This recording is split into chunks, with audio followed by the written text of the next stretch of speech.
தேசிய கருத்தொற்றுமையும் சர்வதேச அளவில் பாகிஸ்தானுக்கு எதிரான கருத்தை உருவாக்குவதும் இது ரெண்டு தான் இறுதி தீர்வா இதுல இருக்க முடியும். தேசிய அளவுல கருத்தொற்றுமைக்கு சும்மா நாம் கி ஆவாஸ் கூட்டத்தை கூட்டிட்டு அமித்ஷாவும் ராஜ்நாத் சிங்கும் பேசிட்டு போறாங்க. அப்ப மோடி எதுக்கு இருக்காரு?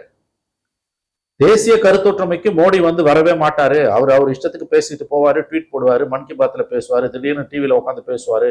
ஆனா எதிர்கட்சிகளை கூட பேச மாட்டாரு.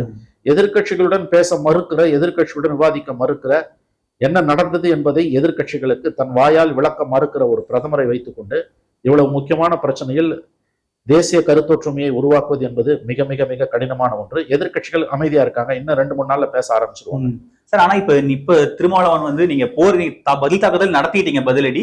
அதுக்கப்புறம் நடக்கிற விளைவுகளை நீங்க உடனடியா சரி செய்யணும்னு உடனடியா உங்களுக்கு தேசப்பற்று இல்லையா? ஏன் இப்படி பேசுறீங்க? இந்த நாட்டு நடக்கலையான்ற ஒரு விமர்சனம் வைக்கும் போது அதுக்காக தான் எதிர்கட்சிகள் எல்லாம் நம்ம ஏதாவது சொல்லிட்டு தேவையில்லாம இந்த தேசத்துக்கு எதிராக நம்மள பூச்சாண்டி எல்லாம் இனிமே இந்த பருப்பு வேகாதுங்க. இந்த அரசாங்கத்தை குறை சொல்றவன் எல்லாம் தேச துரோகி என்பது அயோக்கியர்களின் முதல் வேலை.